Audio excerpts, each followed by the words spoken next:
आप देख रहे हैं GK job exam YouTube channel. तो चलिए शुरू करते हैं आज का सेशन को इतिहास से संबंधित प्रश्न से। तो आज का एक नंबर प्रश्न है, अकबर के दरबार में प्रमुख संगीतकार तानसेन सहित कितने रत्न थे? अकबर के दरबार में प्रमुख संगीतकार तानसेन सहित कितने रत्न थे? तो आज का क्लास के वीडियो में से अगर आपको किसी भी प्रश्न का आंसर याद हो तो कमेंट बॉक्स में अपना उत्तर जरूर बताइएगा। तो इसका सही आंसर हो जाएगा ऑप्शन नंबर ए, 9 रत्न थे अकबर के दरबार में प्रमुख संगीतकार तानसेन सहित। और अकबर को अकबर आजम के नाम से भी जाना जाता है, तो ये भी आप याद जरूर रखें। चलिए देख लेते हैं दूसरे प्रश्न को। तो आज का 2 नंबर प्रश्न है, सारनाथ स्तंभ में बने 4 पशुओं के नाम है। सारनाथ स्तंभ में बने 4 पशुओं के नाम निम्नलिखित में से क्या है, ये आपको बताना है। तो अगर आपने चुना है ऑप्शन नंबर सी, तो बिल्कुल सही उत्तर है, बैल, हाथी, घोड़ा और शेर। और सारनाथ स्तंभ का निर्माण किसने करवाया? तो अशोक ने। चलिए देख लेते हैं दूसरे प्रश्न को। और बात करें 3 नंबर प्रश्न का, तो सम्राट चंद्रगुप्त मौर्य के दरबार में सेल्यूकस निकेटर का राजदूत कौन था? जी हाँ, सम्राट चंद्रगुप्त मौर्य के दरबार में सेल्यूकस निकेटर का राजदूत कौन था? तो इसका सही सही उत्तर हो जाएगा ऑप्शन नंबर डी, मेगास्थनीज। सम्राट चंद्रगुप्त मौर्य के दरबार में सेल्यूकस निकेटर का राजदूत था। चलिए देखते हैं आज का अगला प्रश्न को। और बात करें 4 नंबर प्रश्न का, तो किसने कहा था कि तुम मुझे खून दो मैं तुम्हें आज़ादी दूंगा? जी हाँ, निम्नलिखित में से किसने कहे थे कि तुम मुझे खून दो मैं तुम्हें आज़ादी दूंगा? तो इसका सही आंसर हो जाएगा ऑप्शन नंबर सी, सुभाष चंद्र बोस ने कहे थे तुम मुझे खून दो मैं तुम्हें आज़ादी दूंगा। और आज़ाद हिंद फौज के अध्यक्ष कौन थे? तो सुभाष चंद्र बोस। ये भी आप याद रखते हुए चलिए बढ़ते हैं अगले प्रश्न की ओर। बात करिए 5 नंबर प्रश्न का, तो बनारस हिंदू विश्वविद्यालय के संस्थापक कौन थे? बनारस हिंदू विश्वविद्यालय के संस्थापक निम्नलिखित में से कौन थे? तो मदन मोहन मालवीय बनारस हिंदू विश्वविद्यालय के संस्थापक थे। तो इसका राइट आंसर हो जाएगा ऑप्शन नंबर बी। और इसकी स्थापना कब हुआ? तो वर्ष 1916 में बनारस हिंदू विश्वविद्यालय की स्थापना की गई थी। चलिए देखते हैं दूसरे प्रश्न को। बात करें 6 नंबर प्रश्न का, तो सत्य शोधक समाज की स्थापना किसने की? सत्य शोधक समाज की स्थापना निम्नलिखित में से किसने किए थे? तो इसका राइट आंसर होगा option number D, Jyotiba Phule ने सत्य शोधक समाज की स्थापना किए थे। और कब? तो 1873 में। बट तो आप यहाँ तक आ गए और अभी तक अगर आप वीडियो को लाइक नहीं किए तो फिर सोच क्या रहे हैं? आज के क्लास के वीडियो आपको पसंद आ रहा है तब तो आप यहाँ तक आ गए, तो फिर वीडियो को लाइक कर दीजिए। और चैनल पर पहली बार आए, हमारा वीडियो आप तक पहली बार पहुँचा है तो चैनल को सब्सक्राइब करके बेल आइकन को प्रेस कर लीजिए। और इस वीडियो को ज़्यादा से ज़्यादा अपने उन दोस्तों और रिलेटिव में शेयर जरूर करें जो लोग बिहार एसएससी 2023 एग्ज़ाम की तैयारी कर रहे हैं। तो चलिए बढ़ते हैं अगले प्रश्न की ओर। और बात कर ले आज का 7 नंबर प्रश्न का, तो वेदों की ओर लौट चलो का नारा किसने दिया था? जी हाँ, वेदों की ओर लौट चलो का नारा निम्नलिखित में से किसने दिए थे? तो इसका सही उत्तर हो जाएगा option number C, Dayanand Saraswati ने वेदों की ओर लौट चलो का नारा दिए थे। और बात करें 8 नंबर प्रश्न का, तो भारत छोड़ो प्रस्ताव किस नेता द्वारा पेश किया गया था? जी हाँ, भारत छोड़ो प्रस्ताव निम्नलिखित में से किस नेता के द्वारा पेश किया गया था? तो इसका सही आंसर हो जाएगा option number A, Mahatma Gandhi द्वारा भारत छोड़ो प्रस्ताव पेश किया गया था। और भारत छोड़ो आंदोलन कब हुआ था? तो 8 अगस्त 1942 को। ये भी आप याद रखिएगा क्योंकि यहाँ से प्रश्न एग्जाम में पूछा जाता है कि भारत छोड़ो आंदोलन की शुरुआत कब हुई? तो 8 अगस्त 1942 को। आई होप कि आपको समझ में आ गया होगा। और बात करें 9 नंबर प्रश्न का, तो 1911 के कलकत्ता अधिवेशन के अध्यक्ष कौन थे जहां जन गण मन पहली बार गाया गया था? जी हाँ, 1911 के कलकत्ता अधिवेशन के अध्यक्ष कौन थे जहां जन गण मन पहली बार गाया गया था? तो इसका सही आंसर हो जाएगा option number B, Bishan Narayan Dhar उस समय अध्यक्ष थे। कब? 1911 में कलकत्ता अधिवेशन में। और उसी समय पहली बार गाया गया था जन गण मन। आई होप कि आपको समझ में आ गया होगा। चलिए देखते हैं दूसरे प्रश्न को। और बात करें 10 नंबर प्रश्न का, तो भारतीय संविधान के किस भाग में मौलिक कर्तव्य दिए गए हैं? भारतीय संविधान के किस भाग में मौलिक कर्तव्य दिए गए हैं? तो इसका सही आंसर हो जाएगा ऑप्शन नंबर ए, भाग 4 के ए में मौलिक कर्तव्य दिए गए हैं। और कौन से अनुच्छेद में? तो 51 के ए में। ये भी आप याद रखिएगा। आज का 11 नंबर प्रश्न है, राज्यसभा का सदस्य बनने के लिए न्यूनतम आयु क्या है? जी हाँ, राज्यसभा का सदस्य बनने के लिए न्यूनतम आयु क्या है? तो इसका राइट आंसर हो जाएगा ऑप्शन नंबर बी, 30 वर्ष राज्यसभा का सदस्य बनने के लिए न्यूनतम आयु है। चलिए देख लेते हैं दूसरे प्रश्न को। और बात करें 12 नंबर प्रश्न का, तो भारतीय संसद के ऊपरी सदन को किस नाम से जाना जाता है? जी हाँ, भारतीय संसद के ऊपरी सदन को किस अन्य नाम से भी जाना जाता है? तो इसका सही आंसर हो जाएगा ऑप्शन नंबर ए, राज्यसभा के नाम से जाना जाता है भारतीय संसद के ऊपरी सदन को। और बात कर ले लोकसभा का, तो लोकसभा को निचला सदन कहा जाता है। ये भी आप याद रखिएगा। बढ़ते हैं अगले प्रश्न की ओर। बात करें 13 नंबर प्रश्न का, तो कोरोमंडल मैदान भारत के किस दिशा में स्थित है? कोरोमंडल मैदान भारत के किस दिशा में स्थित है? तो इसका सही आंसर हो जाएगा ऑप्शन नंबर ए, दक्षिणी की दिशा में स्थित है कोरोमंडल मैदान। और कोरोमंडल तट लगभग 22,800 वर्ग किलोमीटर के क्षेत्र में फैला हुआ है। तो ये भी आप याद रखें। चलिए देख लेते हैं आज का 14 नंबर प्रश्न को। तो गोवा किस नदी पर स्थित है? गोवा जो है निम्नलिखित में से कौन सी नदी पर स्थित है? तो ऑप्शन नंबर बी इसका सही उत्तर हो जाएगा, मांडोवी नदी पर स्थित है गोवा। और बात कर ले आज का 15 नंबर प्रश्न का, तो अंकलेश्वर और कलोल किस राज्य के दो तेल क्षेत्र है? जी हाँ, अंकलेश्वर और कलोल निम्नलिखित में से किस राज्य के दो तेल क्षेत्र है? तो इसका सही उत्तर हो जाएगा ऑप्शन नंबर ए, गुजरात के। बढ़ते हैं अगले प्रश्न की ओर। और बात करें 16 नंबर प्रश्न का, तो एलोरा की गुफाओं में कितने मठ और मंदिर है? जी हाँ, एलोरा की गुफाओं में कितने मठ और मंदिर है? तो इसका सही उत्तर हो जाएगा ऑप्शन नंबर डी, 34। जी हाँ, एलोरा की गुफाओं में कितने मठ और मंदिर है? 34। और अजंता और एलोरा की गुफाएं महाराष्ट्र राज्य में स्थित है। ये भी आप याद रखिएगा, यहाँ से प्रश्न एग्जाम में पूछा जाता है। चलिए बढ़ते हैं 17 नंबर प्रश्न है, निम्नलिखित में से कौन सा संगठन आर्थिक विज्ञान में नोबेल मेमोरियल पुरस्कार प्रदान करता है? जी हाँ, निम्नलिखित में से कौन सा संगठन आर्थिक विज्ञान में नोबेल मेमोरियल पुरस्कार प्रदान करता है? तो इसका सही उत्तर हो जाएगा option number A, royal Swedish academy of sciences जो है आर्थिक विज्ञान में नोबेल मेमोरियल पुरस्कार प्रदान करता है। बढ़ते हैं अगले प्रश्न की ओर। आज का 18 नंबर प्रश्न है, किस वर्ष फिक्की की स्थापना की गई थी? जी हाँ, किस वर्ष फिक्की की स्थापना की गई थी? तो अगर आपने चुना है ऑप्शन नंबर ए, तो बिल्कुल सही उत्तर है। जी हाँ, वर्ष 1927 में फिक्की की स्थापना की गई थी। और फिक्की का फुल फॉर्म क्या होता था? Federation of Indian chambers of commerce and industry FICCI की फुल फॉर्म होता है, यानी फिक्की का फुल फॉर्म होता है। चलिए देख लेते हैं दूसरे प्रश्न को।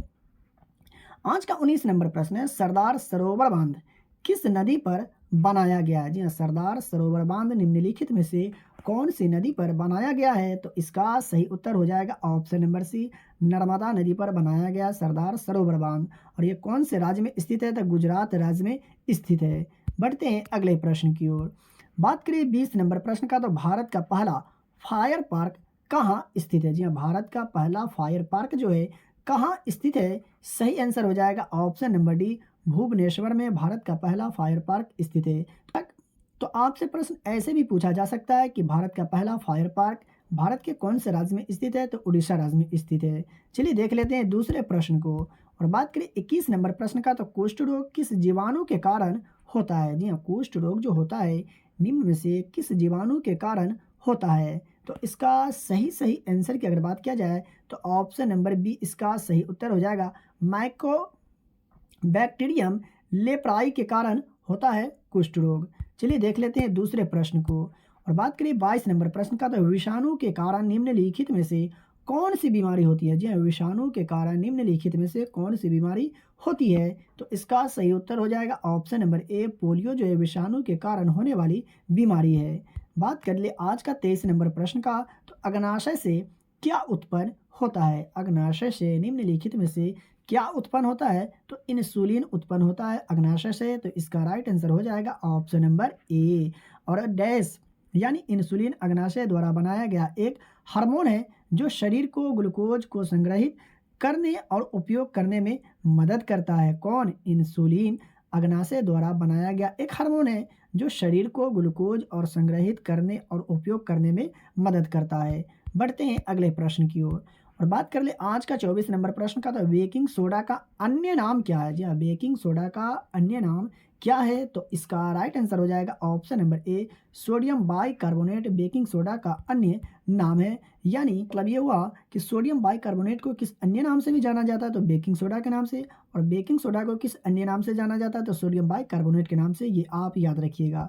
चलिए देख लेते हैं दूसरे प्रश्न को और बात करें 25 नंबर प्रश्न का। तो निम्नलिखित में से कौन सा एंजाइम वसा को तोड़ने में मदद करता है? जी हाँ, निम्नलिखित में से कौन सा एंजाइम वसा को तोड़ने में मदद करता है? तो इसका राइट आंसर हो जाएगा ऑप्शन नंबर डी, लाइपेज। जी हाँ, लाइपेज जो है वसा को तोड़ने में मदद करता है और शरीर में वसा को तोड़ने में मदद करता है कौन? लाइपेज। चलिए देख लेते हैं दूसरे प्रश्न को। साथियों, अगर आपको आज का क्लास के वीडियो पसंद आ रहा हो तो प्लीज़ अब वीडियो को लाइक जरूर कर दे और चैनल पर पहली बार आए हैं तो चैनल को भी सब्सक्राइब करके बेल आइकन को प्रेस कर लीजिएगा।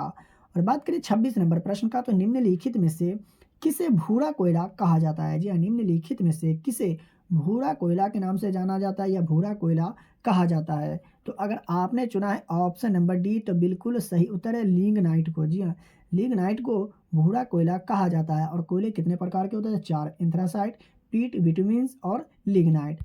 बढ़ते हैं बात करें 27 नंबर प्रश्न का। तो प्रकाश संश्लेषण एक डैश प्रक्रिया है। जी हाँ, प्रकाश संश्लेषण एक डैश प्रक्रिया है। ये आपको पहचान करके बताना है कि प्रकाश संश्लेषण एक कौन सी प्रक्रिया है। तो इसका सही उत्तर हो जाएगा ऑप्शन नंबर ए, उपचय। जी हाँ, प्रकाश संश्लेषण एक उपचय प्रक्रिया है और लाल रंग में प्रकाश संश्लेषण की क्रिया अधिकतम होती है। ये भी आप याद रखिएगा।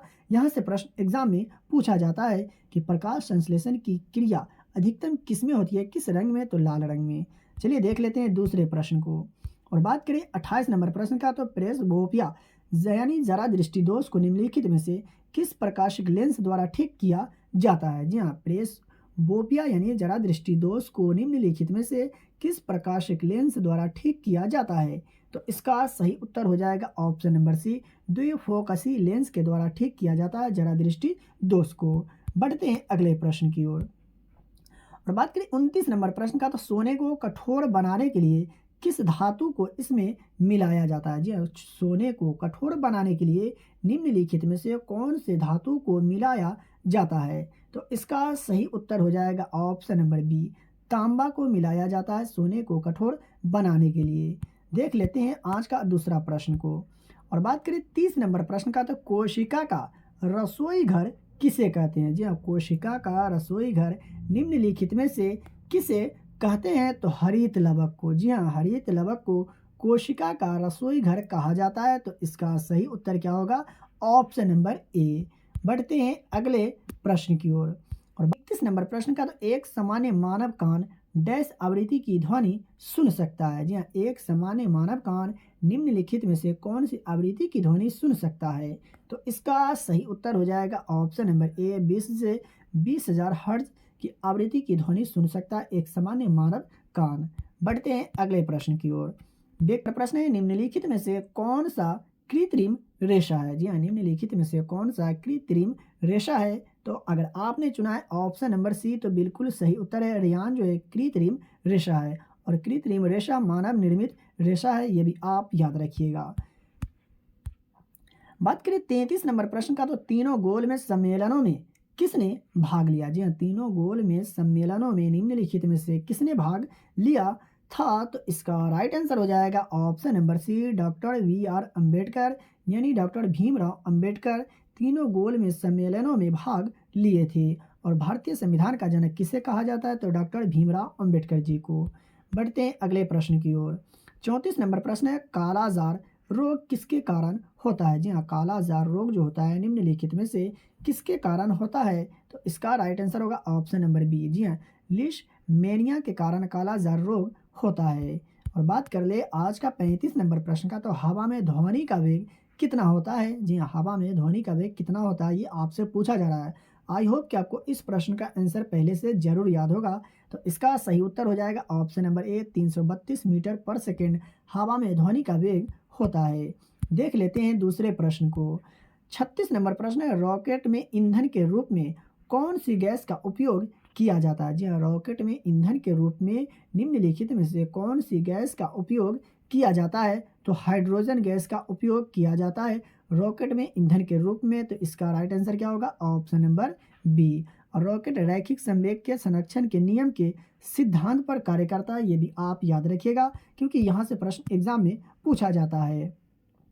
और बात करें 37 नंबर प्रश्न का, तो वाहनों में हेडलाइट में उपयोग किए जाने वाले दर्पण निम्न में से कौन है? जी हाँ, वाहनों की हेडलाइट में उपयोग किए जाने वाले दर्पण निम्न में से कौन है? ये आप देख सकते हैं, ये हेडलाइट है।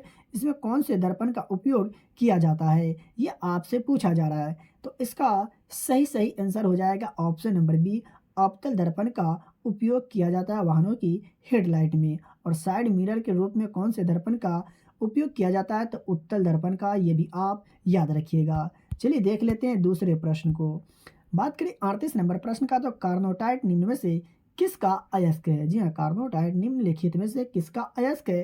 तो इसका सही उत्तर हो जाएगा ऑप्शन नंबर सी, यूरेनियम का अयस्क है कार्नोटाइट। बढ़ते हैं अगले प्रश्न की ओर और बात कर ले आज का 39 नंबर प्रश्न का, तो निम्नलिखित में से कौन सा रोग दूषित जल के अंतर्ग्रहण से नहीं होता है? जी हाँ, निम्नलिखित में से कौन सा रोग जो है दूषित जल के अंतर्ग्रहण से नहीं होता है? तो इसका सही उत्तर हो जाएगा ऑप्शन नंबर सी, रेबीज। जी हाँ, और रेबीज विषाणु के कारण होता है, ये भी आप याद रखिएगा। बात करें आज का अंतिम और लास्ट प्रश्न का, 40 नंबर प्रश्न का, तो भाओना कला भारत के किस राज्य से संबंधित है? जी हाँ, भाओना कला भारत के किस राज्य से संबंधित है? आपको आंसर पता चल ही गया होगा। तो इसका राइट आंसर हो जाएगा ऑप्शन नंबर सी, असम राज्य से संबंधित है भाओना कला। और असम का सबसे लोकप्रिय लोक नृत्य कौन है? तो बागो रुम्बा जो है असम का सबसे लोकप्रिय लोक नृत्य है। तो साथियों, आज का क्लास का वीडियो अगर आपको पसंद आया हो तो प्लीज़ आप दिल से वीडियो को लाइक कर दीजिएगा। और चैनल पर पहली बार आएँ तो चैनल को सब्सक्राइब करके बेल आइकन को प्रेस कर लीजिएगा क्योंकि यहाँ आपको काफ़ी महत्वपूर्ण प्रश्न बताए जाते हैं, पढ़ाए जाते हैं और यहाँ से प्रश्न आपको अपने एग्जाम में देखने को ज़रूर मिलेंगे। और इस वीडियो को ज़्यादा से ज़्यादा अपने उन दोस्तों और रिलेटिव में भी शेयर ज़रूर करिएगा।